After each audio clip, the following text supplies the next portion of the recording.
Hello, you're listening to Season 2 of the Hyper Theticals podcast. I'm Adriano.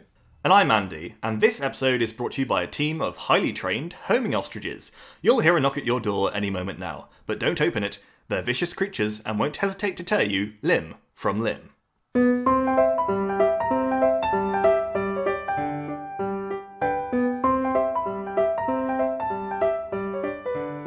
Adriano.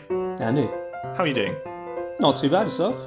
I'm not too bad, but I'm quite warm because as we record this, it is about 30 degrees. It's toasty. Which brings me on to my topic for this week, which is something which has been in the news for quite a few years now. It's climate change. It's a big problem. How are we going to deal with it? There's lots of kind of international efforts to combat it. A lot of weird technologies are being proposed for how we could counter it.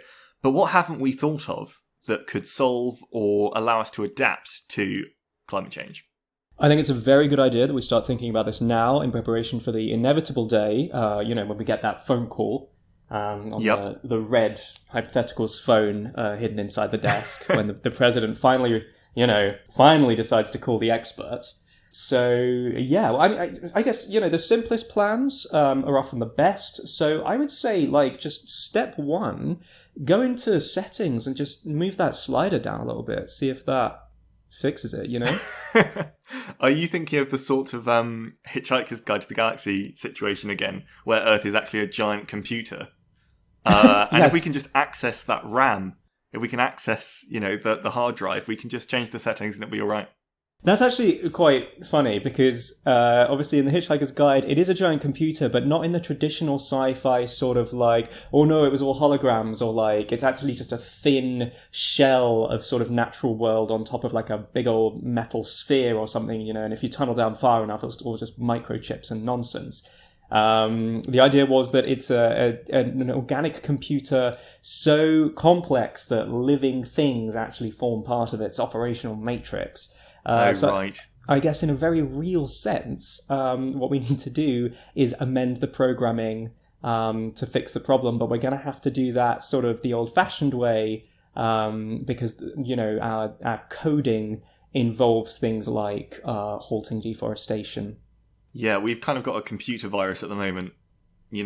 Someone's been humanity. using Earth to browse some seriously dodgy websites, and they've downloaded all sorts of stuff. They wanted those free screensavers or whatever, and it just, no. They signed up for one of those services that, is supposed to get you 20% off your next purchase, and then somewhere in the small print, it turns out it's a subscription, and it's not great. We have subscribed to rising temperatures, and I, for one, would like to unsubscribe. Just uncheck.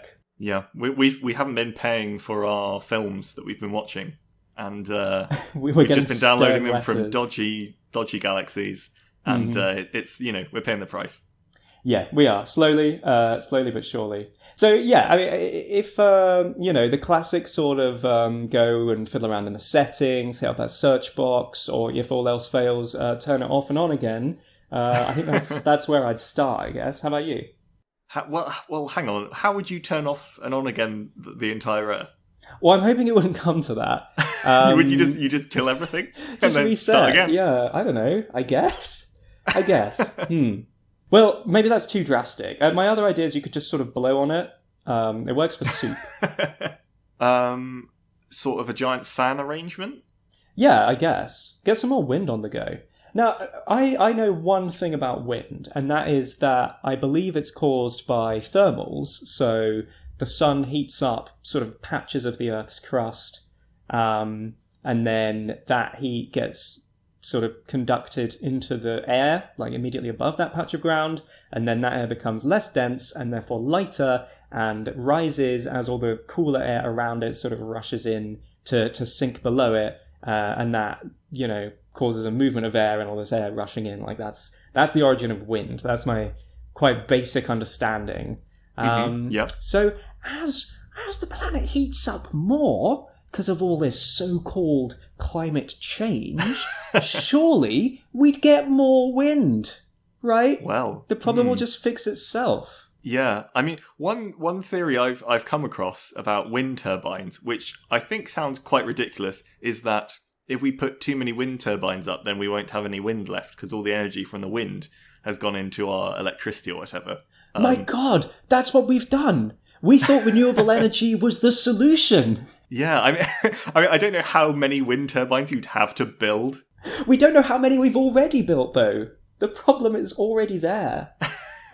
But then we build buildings. I mean, I think a skyscraper takes more energy out of the wind. But they're than not a absorbing turbine. it, is the thing. You know, there's always energy loss in the transfer. What are these wind turbines doing? They're sucking the wind in, turning it into electricity. Buildings aren't doing that. The wind just bounces off. It's fine. Keeps going. Yeah, solar panels sucking in all that light, turning it into electricity. People use that electricity, heat the homes. Climate change. It's what it is. Right, exactly. We're actively turning sunlight into heat. We need more fossil fuels.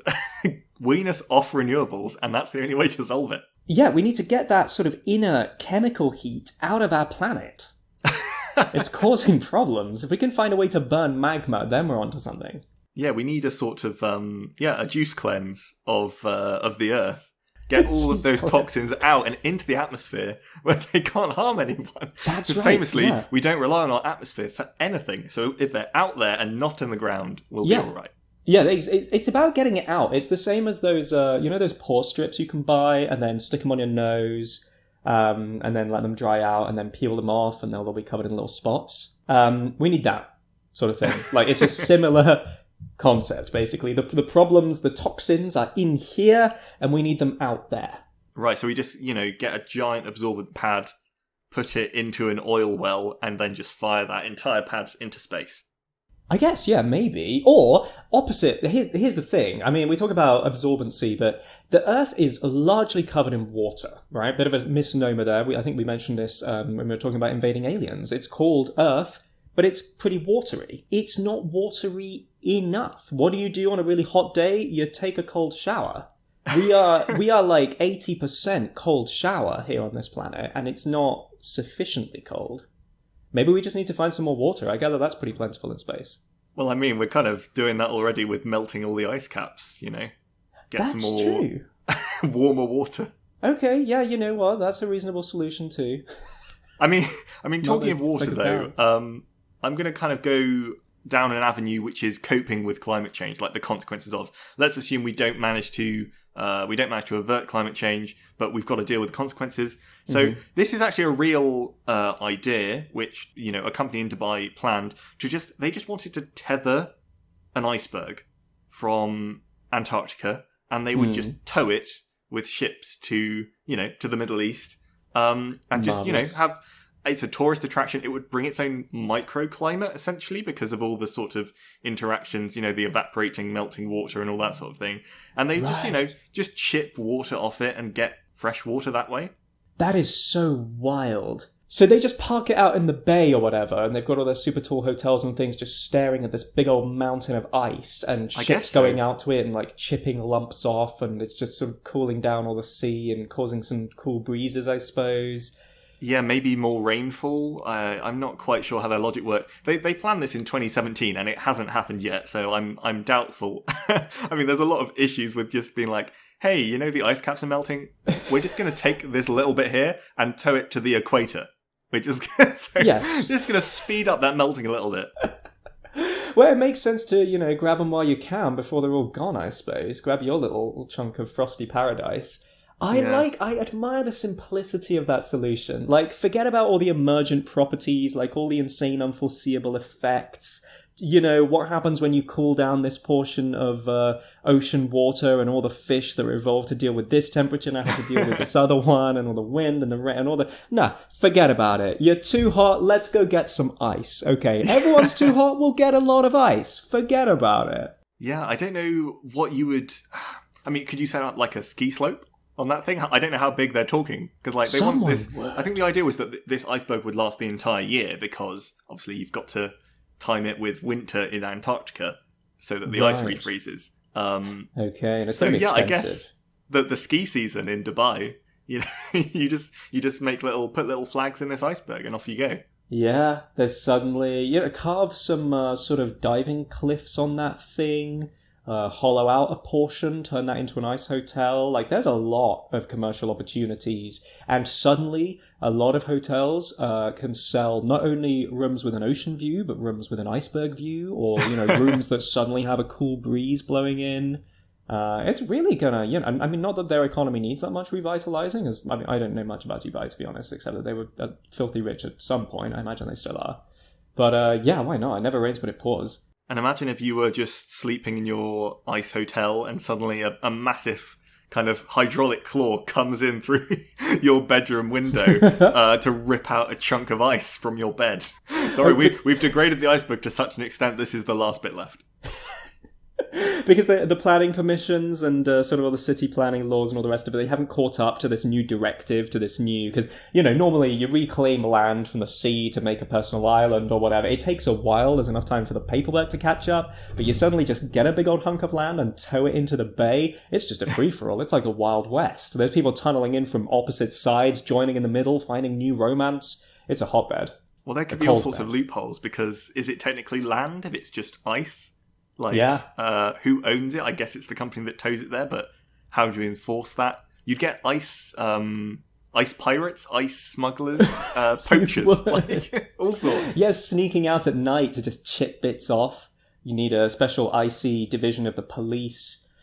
Yeah, presumably you'd develop ice-themed superheroes and supervillains. I mean, this is a strong idea. But if we want to go back to not just coping with climate change, but actually ways to mitigate it, you talked about turning the Earth off and on again, and one of the ways that you could do that is just nuking.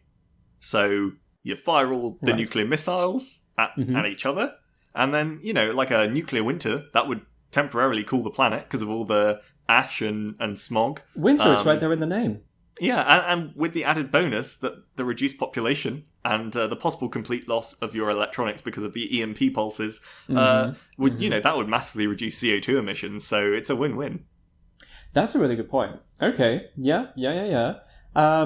So we'll keep the nukes as like Plan B. Maybe Plan Z. Well, maybe that far down. I guess try the other stuff first. My immediate thinking is. Okay, I like the idea of launching things. Can we launch all of our hot stuff into space? Right?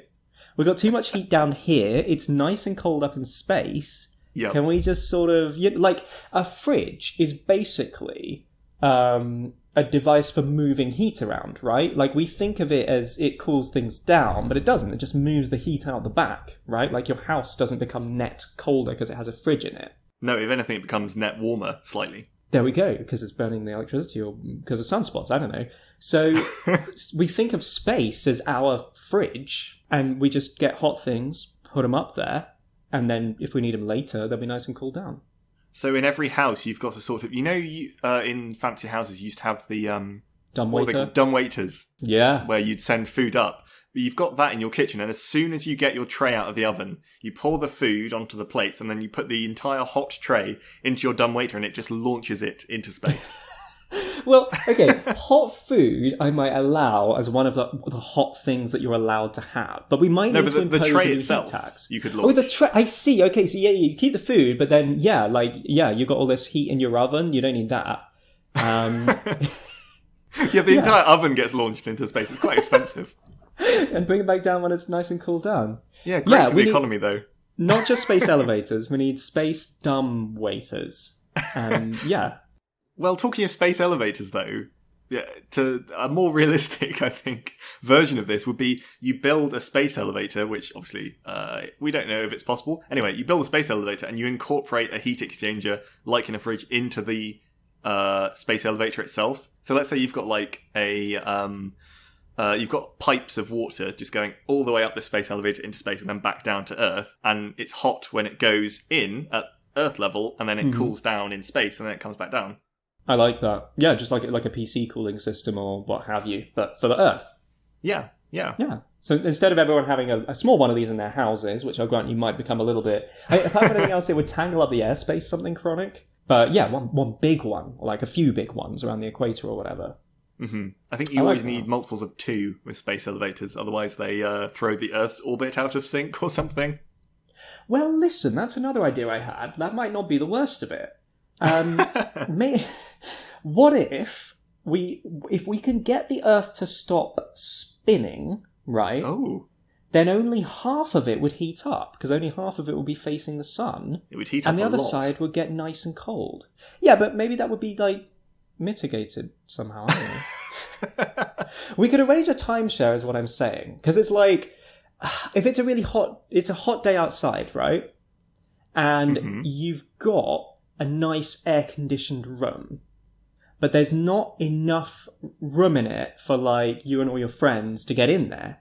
So you have to take it in turns. So most of you are sat and it's a hot day outside and you're like, oof, can't wait for it to be my turn in the Frigidarium, right? But the only way to power the Frigidarium is to also have a sauna going, like, next to it. Okay? So you're all sat outside and it's like, oh, it's uncomfortably warm. And then it's like, oh, nearly my turn in the cold zone.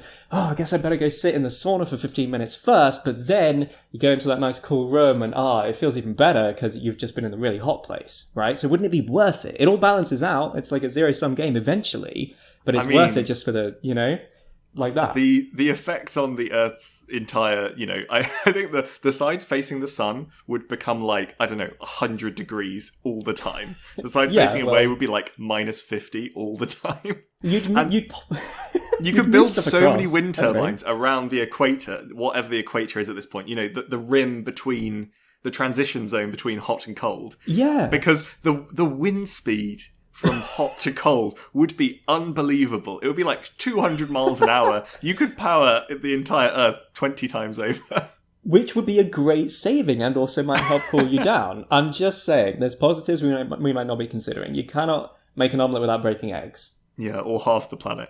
Yeah, I mean, potentially. But we'll pick our least favourite half. And, calls for tough decisions. It does. I've got some kind of dumb ideas, but I quite like them. All right. So currently we've got all of our factories, and stupidly we've positioned them so that the gases go up. The chimneys go up. And what we need to do is just flip those factories upside down, put the chimneys facing down. Yes. And the gases will go down instead. Because that's where we want our carbon, right? Back in the Earth, someone told me. And there's sort of ideas around carbon capture, but no, I just want to literally just pump it all straight down and hope for the best. Well, yeah, because how ridiculously inefficient is it to first pump it into the atmosphere and then muck about creating microorganisms or special substances or whatever to, like, vaguely capture some of it and put it back in there? Like, that's like, oh, God. That's like, I've left my half-drunk cup of tea and it's gone cold, right? I could go and tip it in the sink and wash it in the sink, but you know what? I mop my floors every so often. So actually, I'm just going to tip my tea out wherever and eventually it will sort of get cleaned up. It works, but it's not great. It's not very efficient and you live in a filthy pigsty in the interim. So, yeah, just flip those chimneys. God, there are simple solutions here we're not even thinking of. You don't even need to, because CO2 is heavier than air, so it will sink down. Right, it's not even going to try and escape. You're not going to have to muck about sort of like sealing all the cracks to keep it in. Yeah. This is revolutionary. Or with chimneys, either you do that, or you make the chimneys so tall that they actually go out of the Earth atmosphere and vent directly into space. Where it's nice and cold. This is a great synergy. Yeah, I like that. Because, you've got your added bonus, all your CO2 straight into space. No one will ever need that CO2 again. Plants, don't need it. So, into space, and then that gas will also be hot when it goes into space, so you're losing heat as well. It's true. But it won't be hot for long. It'll probably freeze out there or whatever. If you run out of carbon, you need more for your plants or whatever, you can probably just go out there with a space net or something and collect some shards, right? Gases freeze in space, don't they? That's a thing. Sure. I guess we might end up with a sort of Saturn's rings kind of scenario. I mean, we're kind of getting there already with satellites, but which would just be add super some cool. extra noise into that scenario with some Why not? frozen gas.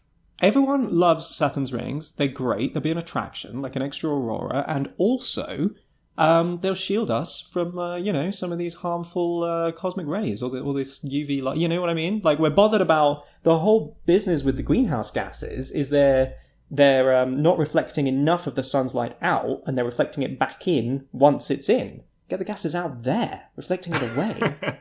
Yeah, although maybe that would just end up extending our... I don't know. It would sort of maybe just... It would be like having a double duvet instead of one duvet. You just end up with 2 layers of insulation. Well, that might just come down to, like, how tall we make the chimneys. I don't know. Build the chimneys taller. It's getting hotter again. We can definitely agree that chimneys as they currently exist are a real cop-out maneuver. Because whoever built the first factory, or I guess just like the first space that they decided to fill with smoke, it would have been the first genius who was like, fire's great, right? Keep it in your cave mouth, keeps the wolves away, cook your meat on it, it's good times, right? What about, though, I kind of want it closer in, though, it'll be more convenient. Oh, no, tried it, now the cave's full of smoke, this is the price we pay for innovation. Let's go back to the tried and tested method. No, wait. I know what I'll do. And then they just really, just an absolute half measure. They were like, we don't want the stuff in here. We'll just put it just over there, just far enough away that it's not a problem for me right now. It's going to be everyone's problem. It's like raking all the leaves off of your lawn and just dumping them into your neighbour's lawn or into the middle of the street. It's like, or literally you rake them all up and just fire them at high speed into the air and just see where they fall. Just see where they go. Yeah, exactly. Like they used to do with. Do you remember how popular like balloon launches used to be? Oh yeah, everyone would like hook up cameras and ducks to helium balloons. Is that right? Oh man, I don't think we got that sophisticated. I remember that. I think my primary school did one, and it was just like it was like a fun activity. They got all the kids to write a little slip, like a message. And then we attached them onto helium balloons and like released them all at once. And it was like, they took a lot of pictures. It was an event. The parents came. And then, they drift where they may. And then like messages in bottles, they show up. And like messages in bottles, that's littering. You're literally just taking something that doesn't biodegrade and chucking it into the environment. Like how did we ever see it any differently? But unbelievably, this was considered okay. And yeah, they just showed up, wherever, just this plastic. Yeah, I feel like messages in bottles, as long as they're glass bottles, I'm okay with. But anything plasticized, yeah, is not good. It's just vexing. And the glass bottle, I will allow it, provided the glass bottle has already been used for another purpose. If you're manufacturing glass bottles for the sake of tossing them into the ocean, then I also think you have a little bit of a problem. I don't know. That's just me. Seems inefficient. But yeah, balloons, even weirder. Although, I can think of one helpful application of balloons, and it is attaching them to cows. You know what I mean? Hey, I mean... This is very weird because looking at my notes in front of me, I've literally got a section which is called Cow Fart Balloons. Marvellous. Well, listen, great minds think alike. We can begin the programme immediately. Yeah, because they're a problem. These noxious exhalations, we can agree. Yeah, that methane, much more potent than plain old CO2, and it takes, I think, about 4 years to break down into CO2, so you got to deal with it. Amazing. And it does not take 4 years to make a new cow. So the problem is presumably growing exponentially. And we already have balloons. We have that technology. So we just need to figure out a way to attach them. Yeah, I mean, you've got to somehow... It's kind of gross, but you've got to attach it so that you don't catch all the cow pat, but you do catch all that lovely, tasty methane for burning in your biomass plant or whatever.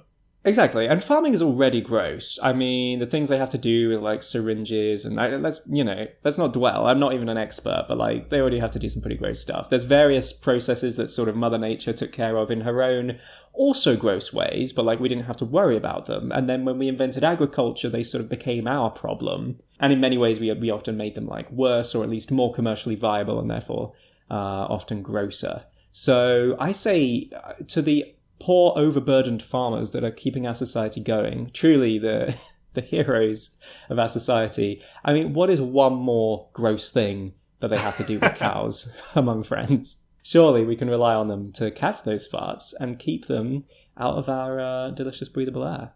Maybe the cows have to inhabit a sort of biodome, and there's a sort of suction pump which filters out all the methane and burns it for later use.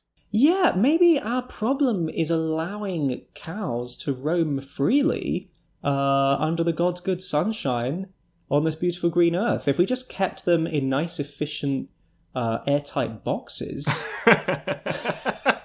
I don't know if anyone's ever come up with this concept. Almost like a row of batteries, you could call it, like a kind of a battery farm. Oh, you know what I mean? Yep. No, wouldn't that be great? The best, the absolute best.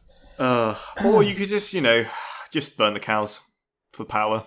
That's true. Yeah, you could just burn it all for power, to be honest, and that will either solve the problem or just make it so that it doesn't matter anymore. I mean, speaking of options which are sort of shooting yourself, that's not the expression. What am I thinking? Cutting your ear to spite your face? No, what's the expression? Cutting your nose off to spite your face? That's the one. So you could just get rid of all the oxygen. So if there isn't any oxygen, there's nothing that will react with carbon, and so we can't create any CO2. So, problem solved. Yeah. Yeah, I mean, really, there's a lot of indirect... We're fixated on some specific causes here. It's kind of like how... I'm trying to think of an example from history. I think this is the kind of rhetoric that gets used, for example, by cigarette companies when when it's like first they try and buy off the scientists or the judges or the press, and there's an arc to this, from like literally everyone smokes tobacco, chews tobacco, inhales tobacco, eats tobacco. It's good for what ails you, feed it to your kids.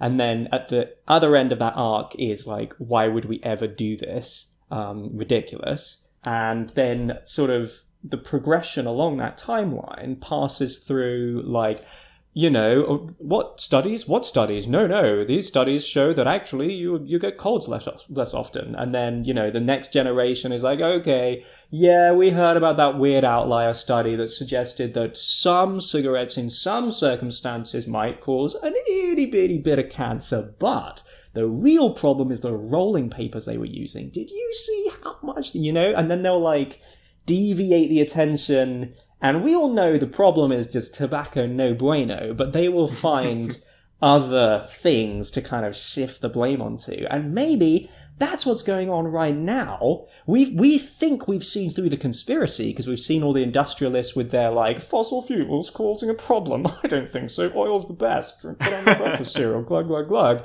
and shifting it onto other stuff like it's just a natural cycle or whatever. But maybe we haven't drilled down far enough. Actually, fossil fuels are yet another scapegoat. The real problem: oxygen. Oxygen. I mean, how would you... Everyone just has oxygen tanks, and that's, you ration your oxygen. I mean, no, literally everything would die, but maybe the planet would be colder because, Yeah, and I mean, maybe it's just... Sometimes you have to kind of shut down society a little bit, implement some drastic measures to fix a problem so that then eventually you can return to a kind of normality, right? Yeah, and I think the best way to get rid of all the oxygen is actually to turn it into carbon dioxide. So we should burn as many fossil fuels as we can, isn't it? Yeah. So that we get rid of all that nasty, horrible oxygen. Yeah, just once and for all. It's the last one, though, It's like one final heist so that you can finally retire on your ill-gotten gains, or like the last cake that you're going to eat all to yourself because tomorrow you start dieting, right? But you need like one last one just to remember. Yeah, that's what we'll do. Just burn everything, but like one last time. Mm-hmm. There is a theory where you could paint things white. So what I would like to do is to paint everything white. Brilliant. I love that. I was thinking like mirrored sunglasses. We could bring those back in a big way. Mirrored surfaces. Painting stuff white, that's even cheaper. No mirrors, just white. White paint sunglasses. Brilliant. Oh yeah. Very good. So cheap. You could get one bucket of white paint and, you dip as many sunglasses as you want in that. Much cheaper than a mirror finish. So you build white roads, white buildings, white bridges, white bulls. Oh yeah, you put white bulls on lakes. So, like on reservoirs, I thought you were talking about bulls as in male cows, and I was ready to go along with it. Like, yeah, why the heck not? Farm animals. Make those white as well. Let's go. Yeah, you could paint the plants white, like the opposite of Alice in Wonderland, painting the roses red. Nope, flip that round. Exactly. The main problem is, once again, with many of my ideas, all the plants die, but also it would be quite difficult to see on sunny days. Because there might be quite a lot of car accidents because everything is exactly the same tone. And it is reflecting sunlight directly into your eyes. I mean, although maybe this is where the white painted sunglasses come in. I don't know. It might be one of those things where, like, if you only apply the solution part way, then it causes more problems than you started with. But if you really go whole hog, yep, then, you shift from one normality to the next more or less seamlessly. And yeah, once we truly coat everything in indiscriminate whiteness, then, I mean, what's to go wrong at that stage? Yeah, and just you have to have these intensely powerful sunglasses, otherwise your eyes just are incinerated. Yeah. The minute you step outside. Only for a couple of generations, and then presumably we'll, do some adapting, maybe. I don't know. We'll figure that out later on. I'm tickled by the idea of sports commentators in this new world, to be honest. Because I'm just picturing, like white-coated, white-clad athletes with their chalk dust all over their skin on a perfectly white pitch with a white ball, and all the lines are white, and the goals are white, and then everything... And, the overlay for your TV screen, also white. And the commentator has got to make sense of that, because who the heck else is gonna? They're gonna have to, like, interpret the shadows. It's gonna become much more of a craft than it currently is. Would we even allow shadows? Would we somehow have to eliminate shadows because light doesn't reflect well off shadows? I don't quite know how that would work. I wonder. I don't know. Maybe they'd just be there for a transitional period, like until we can figure out a better way. Actually, there probably wouldn't be many shadows, because if every surface is massively reflective, you've got light coming at you from all angles, so you'll either have lots of very faint shadows, or you'll barely be able to see them. Every player on the pitch just surrounded by sort of a faint umbral corona. And they have to very carefully interpret, because there's no, the number is white against a white, shirt. So the only way to know who's got the ball is to interpret the shadows. Yeah, maybe you have like a colour allowance, like you ration colour. So you're allowed, like, one of your football boots is allowed to be red, and that's it. So everyone is just a different colour, on the pitch, and that's how you identify them. There we go. Yeah. And the ball has got, like, one spot on it. So, like, as it spins, you can kind of figure out where it is. And that creates a whole new, meta game. You try and kick the ball so that it doesn't spin, and so that red spot keeps facing your team. And so they've just got this, white ball coming out of nowhere and just, knocking out players left, right, and centre. That's the true strategy. Not so that it gets past them into the goal without them seeing. It's so that it strikes the forehead before they have any way to react. And you've just got this massive cloud of chalk dust, and you say, oh, he's down. Possibly. We can't actually see him. But the orientation of his coloured boot has changed. So, presumably, he's either doing one very long bicycle kick, or he is in fact horizontal. In between bouts in, like, boxing, I mean, I know boxing's normally indoors, so it wouldn't apply, but let's say you were doing outdoor boxing. In between bouts, that normally they, like, mop their brow, but they're also, like, applying chalk to them, so that they stay reflective. Yeah. Well, less mopping would be necessary, because you'd just be covered in this absorbent dust the whole time. Maybe you'd have to, like, dunk your head in that chalk bucket more. They should do that now, and it would make boxing, I think, more entertaining, because, every time you get smashed in the face, a big cloud comes up. Yeah, just like an exhalation of dust. Yeah, that'd be really cool. How dramatic would that be? I like that a lot. Sorry, I'm talking over you. So what other ideas do you have?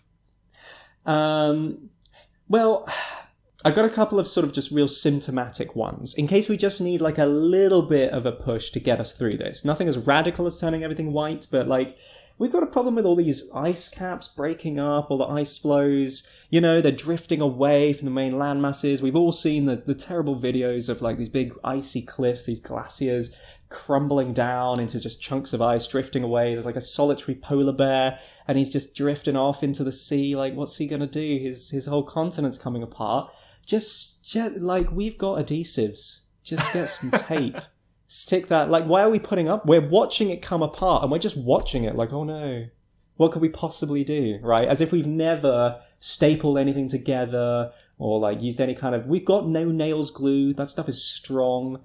And I know it's not a permanent solution, but, like, it'll tide us over. Yeah, how much glue are you going to fire at Antarctica and the Arctic? I'm thinking more like a judicial, a careful application, judiciously, just along the edges. You don't want to coat the place. So I think you've that got might cause other teams of problems. dedicated, I don't know, you've requisitioned a team of scientists, and they're just going along with those. You know when you were in primary school and there were those little white glue applicators? Like made of plastic. Oh, yes! They've just got those and they're just carefully filling in the cracks. Behind them, it's all just falling into the sea. But they're just like, no, it's going well. We're doing a good job here. An egregious use of plastic as well, I swear. Yeah. There's an entire art department churning through paintbrushes because you cannot trust kids to clean them. And so they have a very short lifespan before they just become rigid and plasticky with all the dried up paint. And then you've got these other mofos actually buying rigid plastic paintbrush shaped things to apply glue with. I mean, that's insanity. You want to talk about recycling and the circular economy. And all the wasted effort, these scientists, they're already going to, these polar regions to look at penguins or whatever. I'm just saying, take some glue with you. Don't just look at the problem. Become part of the solution. Become part of the problem. That's what you need to do. If you're not careful with the super glue, that might be what happens. Well, speaking of turning things into plastic, one way that we could avoid this, obviously a lot of our emissions are from oil, but what if we just turned all of our oil into plastic? So it becomes unusable for burning. I mean, you could burn it, but wouldn't be as great, I think. And you can power your car on plastic pellets, or at least not at the moment. So yeah, just turn it all into plastic. It's unusable. Maybe you could just turn it all into plastic and dump it into the sea. I think there's no problems with doing that at all. So we'll just maybe in the form of bottles. Oh yeah, that'd be really convenient actually. They get washed down the rivers, no problem. Yeah. Just all end up there. Yeah. Just make sure that it all, cascades in. I mean, gravity's on your side there. That's really good. Yeah. What a fantastically ironic act of eco-terrorism, actually. This whole time, the oil barons are just, sitting pretty atop their big old underwater lakes. Underground lakes. And we're just solidify all of that. Just a big old pile of plastic bottles. I'd love to see a heist movie where they steal an entire oil well, like billions and billions of gallons of oil, and the oil barons come in the next day, and then it's like they're looking around the vault, it's like, where's it all gone? That's exactly right. That's the shot I want, is them coming into the oil vault, and just the camera spinning around them, and it's just cavernous and empty, like, my God, where did the oil go? And there's just a little, repeated gif of the person who's nicked it with, an oil barrel over one shoulder, just giving them a cheeky wink, and they go, no! Yeah, as he pushes the detonator or whatever and zips up the elevator, I don't know. As he just casually pours all the oil into a river. No more oil for you! Let's all get him. Well, look, speaking of, supreme acts of eco-terrorism and tunneling below the Earth, maybe we've got a lot of heat down there, is my understanding. The Earth is kind of, correct me if I'm wrong here, it's kind of like a pie or a Hot Pocket. The crust is cooled, because that's always the first bit, but the inside absolutely holds onto heat like crazy, like a jacket potato or whatever. There's not enough holes have been poked in the crust to let the steam out. And I think that's why the Earth is as it is. It's to stop star monsters from eating us. Because, they'd eat a bit of the outside and then go, too hot. See, that's a good defense if you think one's going to come along and take a nibble, but when's the last time that happened? Right? Well, I think we're overthinking the star years. monster angle. Exactly. Global warming, that's an issue right now. So, you got to kind of choose the lesser of the two evils. I say we poke some steam holes in this sucker, let some of that heat escape, let the cooling air in, solidify some of that magma, cool that radioactive core. And, the sun can keep on doing its thing, but we'll have less heat coming from the inside.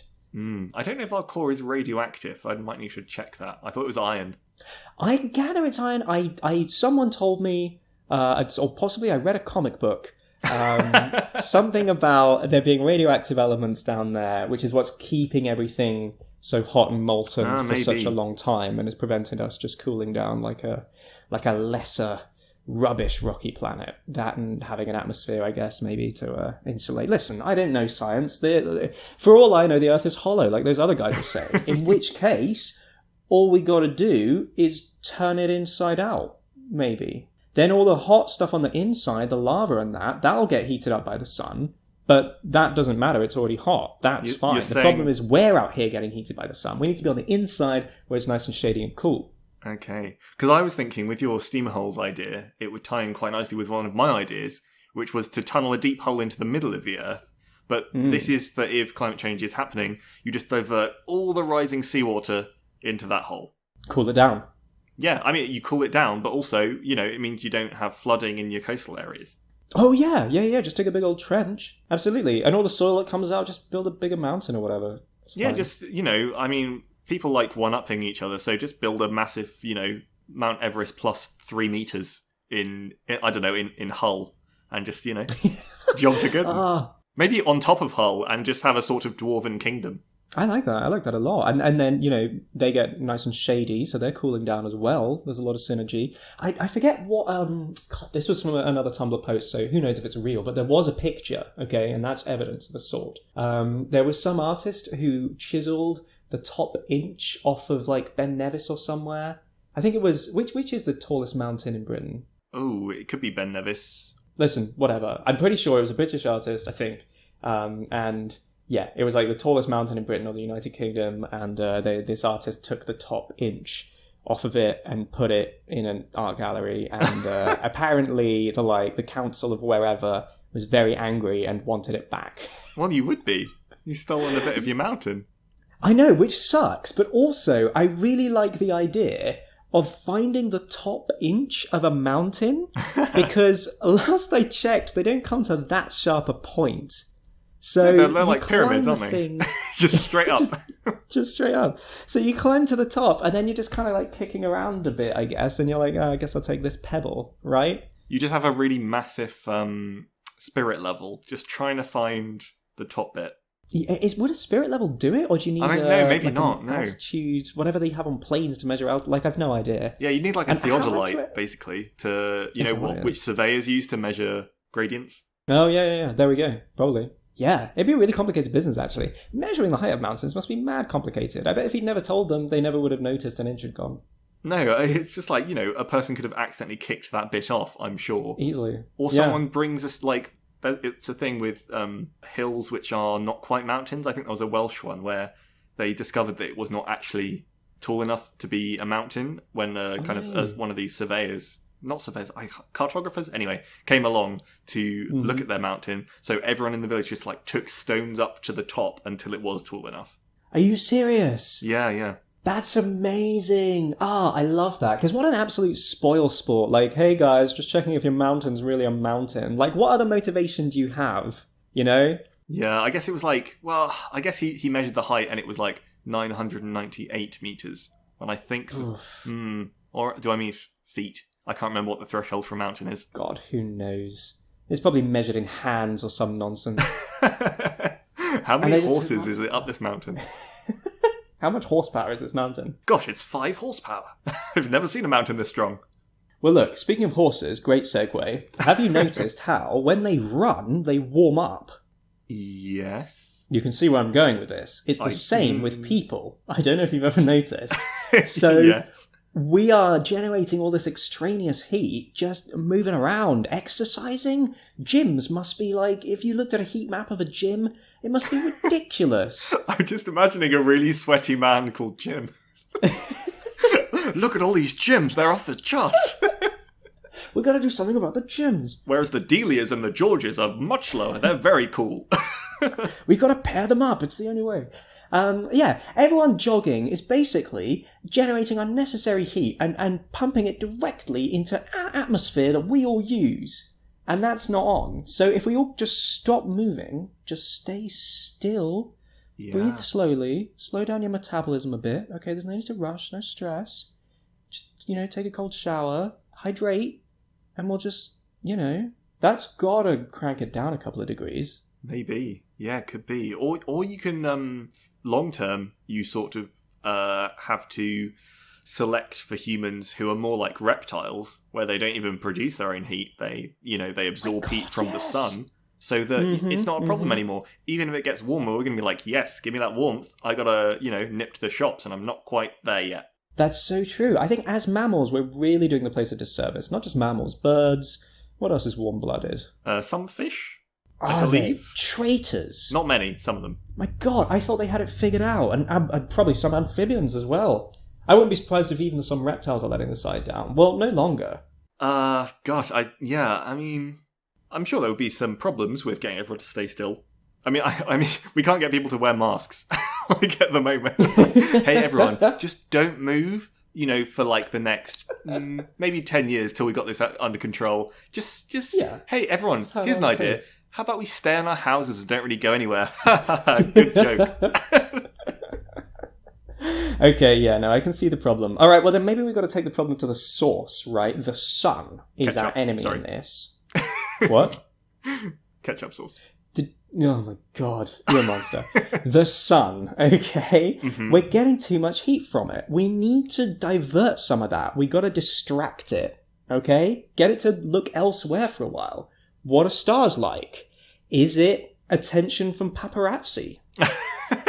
Maybe we could chuck a load of them into space. The sun will be like, oh, look over here, Mr. Sun, let us get your best angle, sort of thing. Worst comes to worst, you lose your paparazzi, and that's not a big loss. But yeah, thinking on the star theme, has anyone measured the temperature of Hollywood stars? Because surely they're kicking out, nuclear fusion is not goodness. That's a hot process. And we idolize these people. We let them out and about. Yeah. Where they can do untold damage. We've got to fire them into space. They should be our astronauts. Any astronaut should be a Hollywood movie star. Perfect. And vice versa. Because they could generate their own, electricity on board. The heat coming off them, you just use that to drive some steam pistons, you're done. Absolute dynamos. That's great. We need to stop mucking about making Gravity and Interstellar and so on, like in CGI. Like, that's dumb. Get them out there. Yeah, I mean, you joke, but I think that is something which is happening. I think it's Tom Cruise is going on an Elon Musk sort of spacecraft to film something.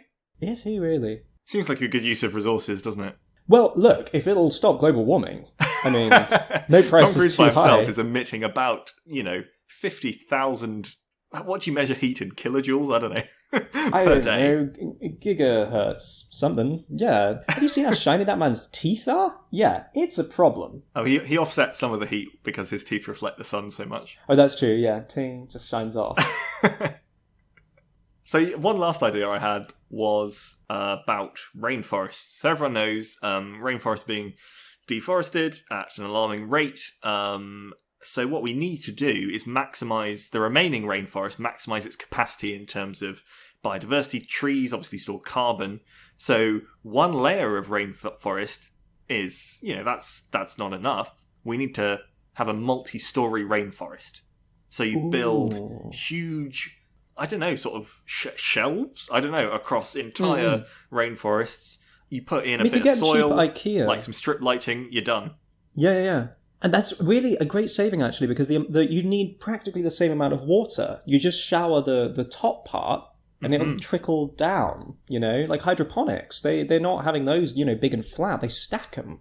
Yeah, and like the lowest rainforest could be the ones which like the most water. You have those plants there. And of course, rainforests anyway, they create their own climate so that it rains back onto the rainforest. So presumably the bottom layer, ultra-saturated with water, and then the middle layer slightly drier. So you could even have maybe rainforest, temperate forest, and then a sort of semi-arid climate at the top.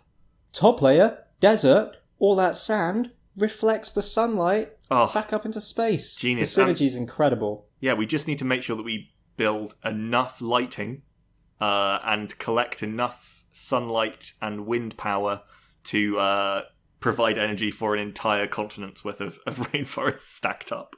Well, look, we're doing a lot of useless things with our power at the moment. Like, I have hundreds of unnecessary devices running in my home at any time. Have you ever walked through your living room at night in the dark and you're just dazzled by you can't see for charging LEDs and standby lights and transformers and it's a constellation of things. Just a tiny little car and it transforms into a little metallic man.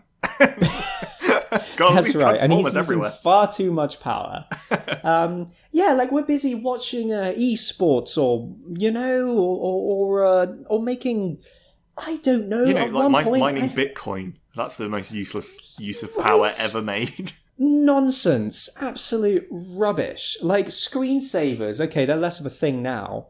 But that's because people don't even bother saving their screens. Stuff's always on standby. It's just burning through power the whole darn time. Everything's wireless and needs charging, and everything's plugged in the whole time. It's a mess. Let's funnel some of that towards, those trees that really need it. Yeah, in fact, this podcast is being recorded on some useless devices. Let's shut it down right now and divert it to where it's really needed. The Amazon rainforest part 1, 2, and 3. I want you to edit in just a like powering down noise and then just cut the episode there. The end. Done. We're done. We're finished. You know what? Not Our even the service to outro, humanity just completely done. No, yeah, just done. Let's not even upload it. Our service to humanity, to future generations, is to just stop. That's a grim thought. Well, listen. My final thought is that maybe the one unexplored angle is the psychological one. Possibly, to cool things down a bit, we just need to give the Earth cold feet. You know? Right. Mm-hmm. So, like, is that Antarctica? The feet in this analogy. I guess, yeah. And then we get it colder, right? We come on too strong, move really fast, like progress the relationship much more than it's comfortable with.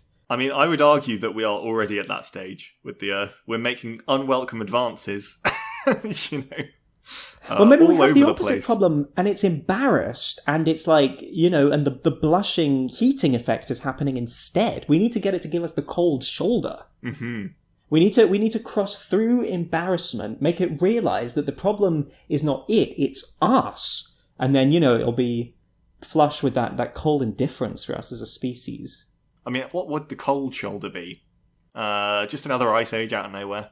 I guess so, yeah. You got to pitch it really carefully because you get it angry, and anger's a hot emotion. You're going to get more of a heating effect, more of the aforementioned volcanoes. That's problems. You need to. I mean, indifference is cold, but also fear. Maybe we can spook it, make its blood run cold. Cool down that magma a bit, or the sea, or whatever counts as the ocean's blood. I guess the sea. It's got circulatory currents. If you want like a chilly stare, you could say something insensitive about one of the other planets in the solar system. Yes. Which is presumably related to. Exactly. The atmosphere grows chilly. That's what we need, literally.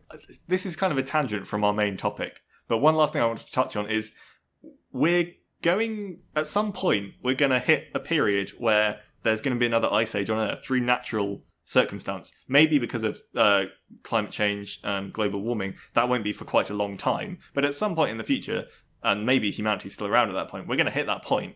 So it's going to be a really weird scenario because suddenly our entire, generations will be, you don't emit CO2 into the atmosphere, you don't emit methane, you don't do any of this stuff, and that keeps the planet at a level we can live. But now it's going to be like, we've got to burn everything because otherwise it's going to freeze here. It's true, all our filthy renewable. Do you think it will be like a liberation, like, finally, we've been wanting to burn this stuff for ages, and you said we couldn't, and now we can? Or is it going to be like, well, we've built this perfect, recycling, efficient, renewable utopia, and now you're asking us to choke our atmosphere with these rancid gases? Like, no, this is the worst. Yeah, it might be like having a bonfire. Like, you wouldn't use it to make power anymore because all of your stuff is so efficient. So you just build enormous pyres of just random crap. And just burn big old it. Tire fires, yeah. Yeah, or you have to suddenly be like, where did we put all that CO2 500 years ago? Hey, Margaret? Hey, Germany? Hey, Russia? Where did you put all your coal that you burnt and buried underground somewhere? Where's that gas? Because we need to release it right now. It might be up in space by that point, frozen into shards or whatever. That's when you send out the space nets. That's true. Well, I mean, we have a current problem with the gases. Maybe we just need to get some air freshener. Just kind of cover those over, you know what I mean? Mask them. If you can't smell Febreze. It ain't there. Well, I don't know how Febreze works, but presumably it nullifies extraneous gases. It's like aerosol void. You spray it, an entire patch of the universe vanishes. I've seen those adverts. It doesn't just mask the unpleasant odours, it actively neutralises them, okay? And I don't know what neutralise means in this context, but it sounds like it's doing the job. Has anyone ever sprayed Febreze on a person? I don't think so, because they wouldn't still be here if they did.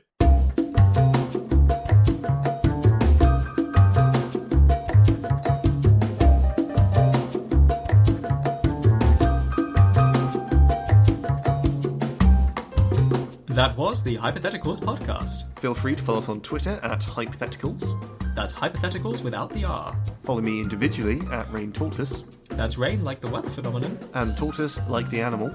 And you can follow me at Mr. Howell. That's MRHOWL. If you've enjoyed this, please do leave us a review on iTunes. Because it really helps.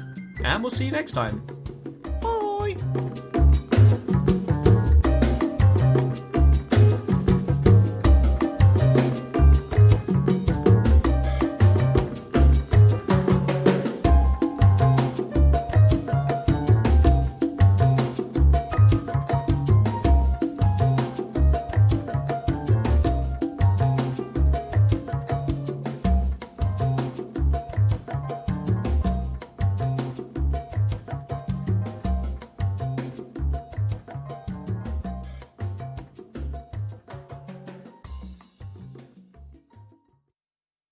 I figured that whoever or whatever is most affected by global warming, we could just heat that up more so that then it feels colder by comparison. Like when you're in a really hot shower, and then when you step into your house again, then you're freezing, you know? Mm-hmm.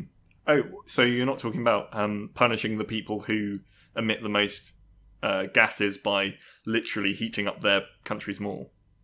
You know what, that works too, yeah. Or just their houses. Like, there's no reason for the whole country to suffer. Or just find We've hacked the worst into offenders. your thermostats because you've all got, computer-controlled thermostats now, and you're all just going to very gently boil.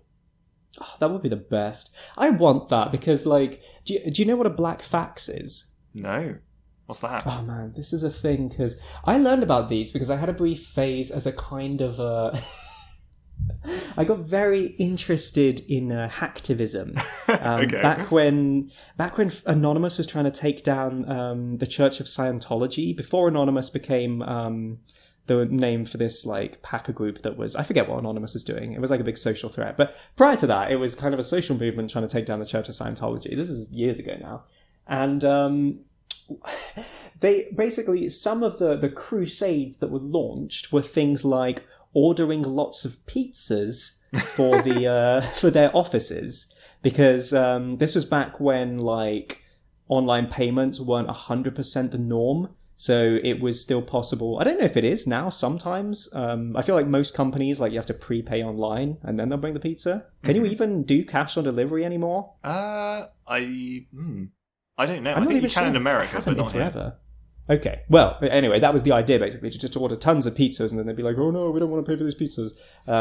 And black faxes are a thing. To make them waste their resources, what you do is you get a fax machine, right? That hip, trendy technology that everyone still has. And you print, well, you get a black piece of paper, or a couple, possibly. I think maybe it takes 2 or 3 sheets of A4. And you you tape the 2 short ends together, so you've got a very long double piece of paper, and you start feeding it through the fax machine so that it's transmitting. And then as it starts coming through the portion that's already been scanned, you loop it and you tape that back to the end, so it just goes through infinitely. And wow. sends. And faxes used to, I never used a gosh dang fax, but I believe they used to print as they received. Yeah. So you could send one document that would just print until it ran out of toner. Oh my god. And so that was a cool, edgy thing for hacktivists to do, was to send black faxes to businesses that they didn't like. What was the relevance of any of this? I have no idea. Oh, yeah. So what we want is for smart home technology to take over in a big way, right? So in the same way that it used to be the norm, presumably, that your office just leaves its fax machine on the whole time, so you can send on black fax at night and they won't know they've run out of toner until the morning. In a few years, once everything is, run by a smartphone app, your lights, your music, your everything, and most importantly, your thermostat, then you can hack into the president's bedroom and just crank the heat up. Yeah, you could do all sorts. You could, because, when it's a full smart home, you could, just turn off their fridge, all their food goes rancid. This might actually become a problem. Maybe this is a topic for a future episode. How smart technologies could go horrendously wrong. Yeah. There's already been some fun issues. I know this because I ran a conference one time, on smart home energy management systems. Mm-hmm. Oh boy, it was thrilling. It was basically a room full of like of high level business people trying to figure out why the heck anybody should care about their electricity meter. Where it's like, out of all smart home technologies, and this was a few years ago, and even now, like, it's not that big. You get these light bulbs, like there's some smart home stuff. Alexa and Google Assistant, I think mainly Alexa, and Alexa, it might be the most popular. I don't even know. I haven't kept up with the marketplace. But Alexa and Siri and Google Assistant and whatever, they're becoming more widespread, but there's hardly one in every home, and they don't really control that much stuff. They mainly just do searches, control your music, talk about the weather. They're not running everything. So in a world where we haven't even found the cool applications, why would anyone care that it's possible to give, like, your electricity meter a Twitter account? Yeah. It doesn't matter. But this was a conference of people trying to figure out if and how and why this should matter. And one of the big issues was security, basically. The minute you make everything networked, now you've got to figure out the cybersecurity aspect, because someone's going to find a way to hack it, and what they'll do is they'll get all your personal data. They'll find a way into your home network and steal all your important stuff because you decided completely frivolously to have an extra connection to your gas meter. I mean, I went to a conference and they got someone from Microsoft in, and they were talking about the future of I can't quite remember what it was. Oh, I think it was quantum computing. And basically, quantum computing is going to break everything if it comes to pass, which it probably will in the next few years. Like in a good way? Because all of our current encryption software is obviously based not on quantum computing. So the minute someone gets quantum computing going, all of those encryptions are broken because that computer can get through them. So we'll have this weird transitional phase where all your passwords, all your personal information, everything is just like free for all. Anyone can get it. And we don't know when it's coming. And so look forward to that. And if you've got a smart home when that happens, like, you're done. So. I fervently hope that is just another millennium bug that never comes to pass. I hope so, but she seemed fairly confident that it would, and then like at the end of the talk she was like, God, that was a bit of a downer, wasn't it? Sorry. Anyway, computing's cool. And it's not going to kill us all. Wink.